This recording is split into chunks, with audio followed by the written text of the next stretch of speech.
അസ്സലാമു അലൈക്കും വറഹ്മത്തുള്ളാഹി വബറകാതുഹു. അൽഹംദുലില്ലാഹി വസ്സലാത്തു വസ്സലാമു അലാ റസൂലില്ലാഹ് വഅലാ ആലിഹി വസഹ്ബിഹി അൽഫായിസീന ബിറിളല്ലാഹി അമ്മാ ബഅദ്.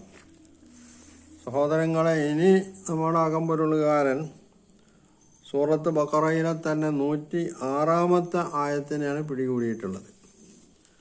അവിടെ മാനൻസഖ് മിൻ ആയത്തിൻ ഔ നുൻസിഹ യഅതി ബിഖൈരിൻ മിൻഹാ ഔ മിസ്ലിഹ. അതിന് അദ്ദേഹം അർത്ഥം പറയുന്നത് ഇങ്ങനെയാണ്: ഒരു വചനം നാം നീക്കുകയോ വിസ്മൃതമാക്കുകയോ ചെയ്യുമ്പോഴെല്ലാം തത്തുല്യമായതോ അതിനേക്കാൾ മെച്ചപ്പെട്ടതോ ആയത് നാം കൊണ്ടുവരും. അവിടെ അദ്ദേഹം അർത്ഥം പറഞ്ഞപ്പം കൃത്രിമത്വമൊന്നും കാണിച്ചിട്ടില്ല, മാറ്റമൊന്നും വരുത്തിയിട്ടില്ല. ദൈവം സർവശക്തനാണെന്ന് നീ മനസ്സിലാക്കുന്നില്ലേ? അലം തഅലം അന്നല്ലാഹ അലാ കുല്ലി ഷൈഇൻ ഖദീർ. ഇതിൻ്റെ വിശദീകരണത്തിലാണ് അദ്ദേഹം ചില സംഗതികൾ പറയുന്നത്. എന്താണ് അദ്ദേഹം പറയുന്നത്? ഖുർആൻ ദൈവവചനങ്ങളാണ്, അതിലാകുമ്പോൾ സംശയമൊന്നുമില്ല. ദൈവം കാലാതീതനാണ്, അതിലുള്ള സംശയം. ദൈവവചനങ്ങൾക്ക് ദൈവത്തിൻ്റെ ഗുണമുണ്ടായിരിക്കണം, ദൈവവചനത്തിന് ദൈവത്തിൻ്റെ ഗുണമുണ്ടായിരിക്കണം. അങ്ങനെ ഉണ്ടാവുമോ? ദൈവവചനം എന്ന് പറയുന്നത് എന്താണ്? ദൈവം തന്നെയാണോ? അങ്ങനെയാണല്ലോ ദൈവത്തിൻ്റെ ഗുണം ഉണ്ടാവണമെന്ന് പറയാം. ദൈവവചനം എന്നതിനെ രണ്ട് രീതിയിൽ കാണാവുന്നതാണ്. ഒന്ന്, ദൈവത്തിൽ നിലനിൽക്കുന്ന വചനമാണെങ്കിൽ അത് ദൈവത്തിൻ്റെ ഒരു ഗുണമായിട്ട് കാണാം. അല്ലാത്തത് ദൈവവചനം എന്ന് പറയുന്നത് മനുഷ്യൻ പാരായണം ചെയ്തുകൊണ്ടിരിക്കുന്ന, ഇപ്പോൾ ഖുർആന് മൊത്തത്തിൽ പറയുമ്പോൾ ഖുർആനോ പൂർവ്വവേദങ്ങളോ ഒക്കെ പെടും. ഇതൊക്കെ ദൈവവചനങ്ങളായിട്ടാണ് മനസ്സിലാക്കപ്പെടുന്നത്. പക്ഷേ അത് ദൈവം മനുഷ്യന് പാരായണം ചെയ്യാൻ പാകത്തിൽ അവതരിപ്പിച്ചു കൊടുത്തിട്ടുള്ളതാണ്. അതിന് ദൈവവചനം എന്ന് പറയുമെങ്കിലും ദൈവത്തിൻ്റെ ഗുണയിനുണ്ടാവില്ല, ദൈവത്തിൻ്റെ വചനത്തിൻ്റെ ഗുണയിനുണ്ടാവുന്നുള്ളതേ ഉള്ളൂ. അപ്പോൾ അത് വേറെ തന്നെ മനസ്സിലാക്കേണ്ട ഒരു സംഗതിയാണ്. അപ്പോൾ ദൈവത്തിൻ്റെ ഗുണം, ദൈവവചനങ്ങൾക്ക് ദൈവത്തിൻ്റെ ഗുണമുണ്ടായിരിക്കണം. അതിനാണ് അദ്ദേഹം അങ്ങനെ പറയണത് എന്ന് ചോദിച്ചാൽ, അവതരിപ്പിച്ച വചനം മാറ്റി മറ്റൊന്ന് നൽകുന്നത് അറിവിൻ്റെ ഏറ്റക്കുറച്ചിലിനെ അടിസ്ഥാനപ്പെടുത്തിയാണ്. അത് ദൈവത്തിന് ചേരുന്നതല്ല, പരിമിതികളില്ലാത്തവനാണ് ദൈവം. അതും ഒരബദ്ധമാണ്. കാരണം ഇദ്ദേഹം തന്നെ പറയണതനുസരിച്ച് നിയമം ദൈവത്തിൻ്റെ വചനമാണല്ലോ.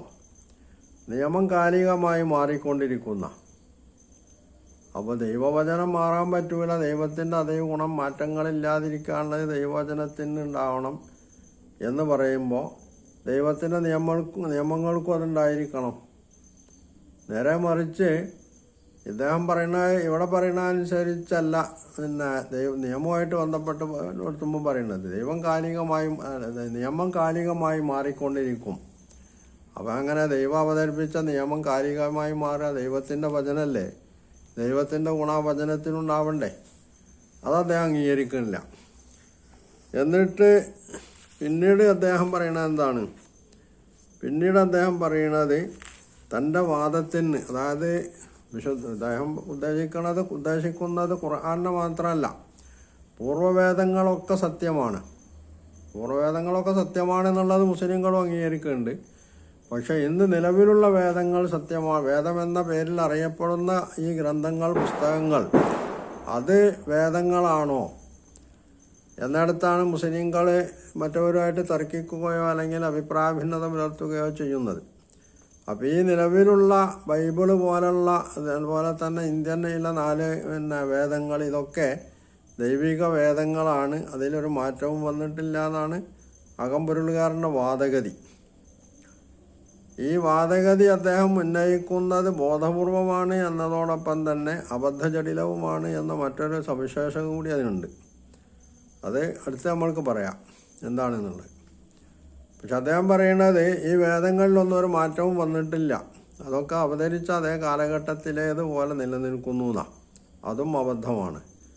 കാരണം ഈ വേദത്തിൻ്റെ ആളുകൾ തന്നെ, അതിപ്പോൾ ബൈബിളായിരുന്നാലും ഹൈന്ദവ വേദങ്ങളായിരുന്നാലും അതിൻ്റെയൊക്കെ ആളുകൾ തന്നെ അംഗീകരിക്കുന്ന ഒരു സംഗതിയാണ് ഈ വേദങ്ങളിലൊക്കെ കൃത്രിമങ്ങൾ, കൈകടത്തലുകൾ വന്നിട്ടുണ്ട് എന്നുള്ളത്.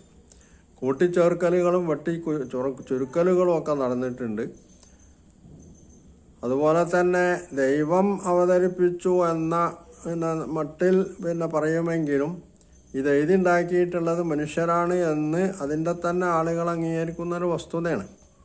ഇതൊക്കെ മറച്ചു വെച്ചുകൊണ്ടാണ് ഇതിലൊന്നും ഒരു മാറ്റവും വന്നിട്ടില്ല എന്ന് അദ്ദേഹം പറയുന്നത്. അപ്പോൾ അദ്ദേഹത്തിൻ്റെ വാദഗതി അനുസരിച്ച് ദൈവത്തിൻ്റെ വചനങ്ങൾക്കൊരു മാറ്റം ഉണ്ടാകാൻ പാടില്ല, അതിന് കൈകടത്തലുകൾ വരാൻ പാടില്ല, കൃത്രിമത്വം സംഭവിക്കാൻ പാടില്ല. അതാവട്ടെ വിശുദ്ധ ഖുർആനിൻ്റെ തന്നെ പരാമർശങ്ങൾക്കും പോലും വിരുദ്ധമാണ്. കാരണം വേദവചനങ്ങളെ പുരോഹിതന്മാർ അവരുടെ ഇഷ്ടത്തിനനുസരിച്ച് ദുർവ്യാഖ്യാനിക്കുക മാത്രമല്ല, അതിൽ മാറ്റത്തിരുത്തലുകൾ വരെ വരുത്തുന്നുണ്ട് എന്നുള്ളത് വിശുദ്ധ ഖുർആൻ പറഞ്ഞിട്ടുള്ളതാണ്. യുഹരിഫൂനൽ കലിമ അം മവാദിഇഹി, യുഹരിഫൂനൽ കലിമ മിൻ ബഅദി മവാദിഇഹി എന്നൊക്കെ ഖുർആൻ പറഞ്ഞിട്ടുള്ള അതിനെ സംബന്ധിച്ചാണ്. അപ്പോൾ അതിനെ നിരാകരിച്ചുകൊണ്ടാണ് അകമ്പൊരുളുകാരൻ ഈ തൻ്റെ വാദം ഉന്നയിക്കുന്നത്. എന്നിട്ട് അദ്ദേഹം തൻ്റെ വാദത്തിന് തെളിവ് എന്നുള്ളതിനൊക്കെ ഉദ്ധരിക്കുന്നുണ്ട്. അതായത് ആരെയാണ് ഉദ്ധരിക്കുന്നത്? അബൂ മുസ്ലിമിനെയാണ് അദ്ദേഹം ഉദ്ധരിക്കുന്നത്. ഒരിക്കലും തന്നെ അദ്ദേഹം അബൂ മുസ്ലിം എന്ന് പറയാന്നുള്ളതല്ലാതെ അബൂ മുസ്ലിമുൽ ഇസ്ഫഹാനി എന്നോ അതുപോലെ തന്നെ അദ്ദേഹം ഏത് പക്ഷക്കാരനാണ് എന്നോ ഒരിക്കലും അവമ്പൊരുളുകാരൻ പറയാറില്ല. ഈ അബൂ മുസ്ലിമുൽ ഇസ്ഫഹാനി എന്ന യഥാർത്ഥത്തിൽ മുസ്ലിം സമൂഹത്തിലെ മുഅ്തസിലി വിഭാഗത്തിൽപ്പെട്ട ആളാണ്. മുഅ്തസിലികളിലൊരു വിഭാഗമാണ് ഖുർആനിലെ ആയത്തുകളൊന്നും തന്നെ നിസ്ഖ് ചെയ്യപ്പെട്ടിട്ടില്ല എന്ന് പറയുന്നത്. ഇവിടെ വിശുദ്ധ ഖുർആന് മാനൻസഖ് മിൻ ആയത്തിൻ അവൻ ഉൻസിഹ എന്ന് പറയുമ്പോൾ ഇങ്ങനെ ഒരായത്ത് അള്ളാഹു അവതരിപ്പിക്കുമ്പോൾ അതിലൂടെ അള്ളാഹു മനുഷ്യനെ ബോധ്യപ്പെടുത്തുന്ന ഒരു സംഗതി എന്താ, അല്ലെങ്കിൽ അവന് നൽകുന്ന സൂചന എന്താണ്? അള്ളാഹുവിൻ്റെ വേദം, ഖുർആനായാലും മറ്റേത് വേദമായിരുന്നാലും അത് കാലികമായി ചിലപ്പോൾ ചില നിയമങ്ങളോ ചില വ്യവസ്ഥകളോ ഒക്കെ പറഞ്ഞു എന്ന് വരും. എന്നാൽ പിന്നീട് ആ ഒരു സാഹചര്യം മാറുമ്പോൾ മാറിയ സാഹചര്യത്തിനനുസരിച്ച് മറ്റൊരു നിയമം, മറ്റൊരു വ്യവസ്ഥ അള്ളാഹു കൊണ്ടുവരാനുള്ള സംഭവിക്കും എന്ന് പഠിപ്പിക്കാനാണ് ഖുർആന് മാനുൻസഖ് മിൻ ആയത്തിൻ അവൻ ഉൻസിഹ നഅതി ബി ഖൈരി മിൻഹാ മിസ്ലിഹ എന്ന് പറഞ്ഞത്. അപ്പം ഇത് അള്ളാഹു തന്നെ പറഞ്ഞൊരു സംഗതിയാണ് ഇദ്ദേഹം ഇവിടെ നിരാകരിക്കുന്നത് അബൂ മുസ്ലിമിൻ്റെ വാദഗതിയെ ആശ്രയിച്ചുകൊണ്ട്. യഥാർത്ഥത്തിൽ ആ വാദഗതി തന്നെ അബദ്ധമാണ് എന്നതാണ് വസ്തുത. രണ്ടാമത്തെ ഒരു സംഗതി ഉള്ളത് അദ്ദേഹം പറയുന്നത് ഹദീസ് ഗ്രന്ഥങ്ങളിൽ അബദ്ധങ്ങൾ ഇവിടെ കടന്നുകൂടിയിട്ടുണ്ട്. അത് അദ്ദേഹം ആവർത്തിച്ച് പറഞ്ഞുകൊണ്ടിരിക്കുന്ന കാര്യമാണ്. ഈ അബദ്ധം കടന്നുകൂടിയത് എങ്ങനെയാണ്? അദ്ദേഹം പറയുന്നത് ഇങ്ങനെയാണ്: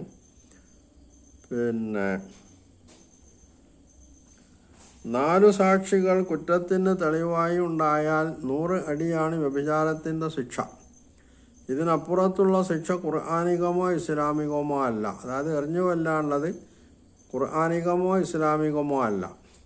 രാജാക്കന്മാരുടെ പ്രാകൃതവും രാക്ഷസീയവുമായ ക്രൂരതകൾക്ക് ന്യായീകരണം ചമച്ച കൊട്ടാര പണ്ഡിതരുടെ വ്യാജരചനകൾ ഹദീസ് ഗ്രന്ഥങ്ങളിൽ കയറിക്കൂടിയതിൻ്റെ നഗ്നമായ ഉദാഹരണമാണ്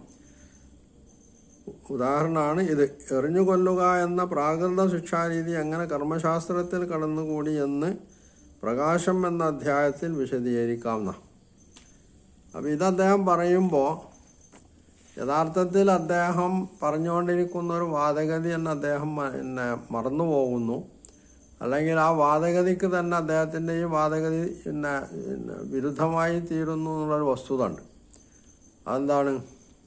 അദ്ദേഹം ഇപ്പോൾ ഇവിടെ പറയുന്നത് എറിഞ്ഞു കൊല്ലുക എന്നുള്ളത് രാജാക്കന്മാരുടെ പ്രാകൃതവും രാക്ഷസീയവുമായ ക്രൂരത എന്നാണ്.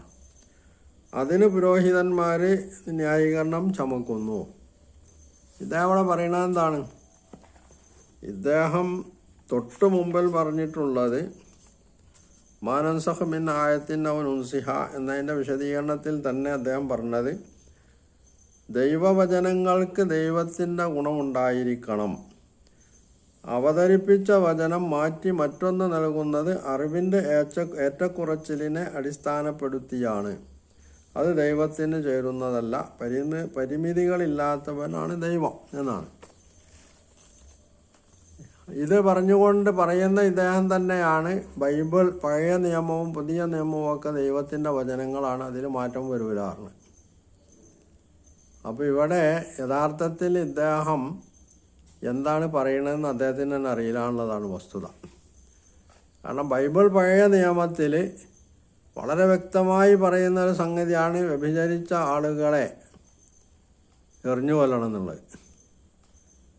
ആ എറിഞ്ഞു കൊല്ലണം എന്നുള്ള തൗറാത്തിൻ്റെ നിയമം അനുസരിച്ചാണ് നബി സല്ലല്ലാഹു അലൈഹി വസല്ലമ മദീനയിൽ നബിയുടെ അടുത്ത് വന്നിട്ടുള്ള ഈ വ്യഭിചാരികൾക്ക് നൽകേണ്ട ശിക്ഷയെ സംബന്ധിച്ച് ചോദിച്ചുകൊണ്ട് നബിയെ സമീപിച്ചിട്ടുള്ള ജൂതന്മാരായിട്ടുള്ള ആളുകളോട് അവരുടെ തൗറാത്ത് കൊണ്ടുവരാൻ പറയുകയും എന്നിട്ട് അത് കൊണ്ടുവന്ന് അവരോടത് വായിപ്പിച്ചു. അതിൽ എറിഞ്ഞു കൊല്ലൽ എന്നുള്ള ശിക്ഷ ഉണ്ട് എന്ന് പറഞ്ഞപ്പോൾ ആ ശിക്ഷ നടപ്പിൽ വരുത്താൻ വേണ്ടി നബി അവരോട് പറയുകയും ചെയ്തിട്ടുള്ളത്. കാരണം മദീനയിൽ ജൂതന്മാർക്ക് അവരുടെ നിയമം അനുസരിച്ച് തൗറാത്ത് അനുസരിച്ച് സിവിൽ ക്രിമിനൽ നിയമങ്ങളൊക്കെ നടപ്പിൽ വരുത്താനുള്ള അവകാശം ഉണ്ടായിരുന്നു. നബി സല്ലല്ലാഹു അലൈഹി വസല്ലമ അവരുമായിട്ടുണ്ടാക്കിയ കരാറിൽ എന്നുള്ളൊരു വ്യവസ്ഥയാണത്. ആ വ്യവസ്ഥ അനുസരിച്ച് അവരുടെ വ്യഭിചാരികളെ എറിഞ്ഞു കൊല്ലാനുള്ളത് അവരുടെ ബൈബിൾ അനുസരിച്ച് അല്ലെങ്കിൽ തൗറാത്ത് അനുസരിച്ച് അവർ ചെയ്യേണ്ടതാണ്. അതിൽ നിന്ന് ഒഴിവാൻ വേണ്ടിയാണ് അവർ നബി സല്ലല്ലാഹു അലൈഹി വസല്ലമയെ സമീപിച്ചിട്ടുള്ളത്. ഇത് അകമ്പൊരുളുകാരൻ്റെ കാഴ്ചപ്പാടിൽ ഇതൊരു പ്രമാണമായിട്ട് അംഗീകരിക്കാൻ പറ്റില്ലെങ്കിൽ അദ്ദേഹം തന്നെ പറയുന്നതനുസരിച്ച് ചരിത്ര വസ്തുതയായിട്ട് അംഗീകരിക്കേണ്ടി വരും. അപ്പോൾ ഈ ചരിത്ര വസ്തുത ഇതിലൂടെ വ്യക്തമാണ് എന്താണ് തൗറാത്തിൽ അങ്ങനെ ഒരു നിയമമുണ്ട് എന്നുള്ള. ഇനി അതിന് പുറമെ ഇന്ന് അദ്ദേഹം തന്നെ പറയുന്ന ബൈബിള് ദൈവവചനമാണ്, അതിൽ മാറ്റമൊന്നും വന്നില്ല എന്നുള്ളതാണല്ലോ അദ്ദേഹത്തിൻ്റെ കാഴ്ചപ്പാട്. ഈ ബൈബിളിലെ പഴയ നിയമത്തിലും പറയുന്നത് തന്നെയാണ്. പഴയ നിയമത്തിൽ പറയുന്നത് വ്യഭിചാരിയെ എറിഞ്ഞു കൊല്ലണം എന്നാണ്. അതവിടെ തിരുത്തിയിട്ടില്ല. ഇദ്ദേഹം പറയണതോ വചനത്തിന് ദൈവത്തിൻ്റെ ഗുണമുണ്ടാവണം, അത് മാറ്റാൻ പറ്റൂല എന്നുള്ളതുമാണ്. എന്നിട്ട് അതേ നിയമത്തെ തന്നെയാണ് അദ്ദേഹം രാജാക്കന്മാരുടെ ക്രൂരത രാജാക്കന്മാരുടെ ക്രൂരത എന്നും മറ്റുമൊക്കെ പറഞ്ഞിട്ട് രാജാക്കന്മാരുടെ പ്രാകൃതവും രാക്ഷസീയവുമായ ക്രൂരതകൾക്ക് ന്യായം കണ്ടെത്തുക എന്ന് പറയുന്നത്.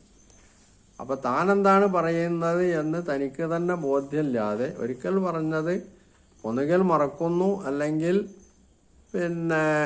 മുസ്ലിങ്ങളെ പറ്റിക്കാൻ വേണ്ടി ബോധപൂർവം അതിനെ വിസ്മരിച്ചതായിട്ട് അഭിനയിക്കുന്നു, അതിനെ മറച്ചു വെക്കുന്നു. അങ്ങനെയൊക്കെയാണ് അദ്ദേഹം യഥാർത്ഥത്തിൽ ചെയ്തുകൊണ്ടിരിക്കുന്നത്.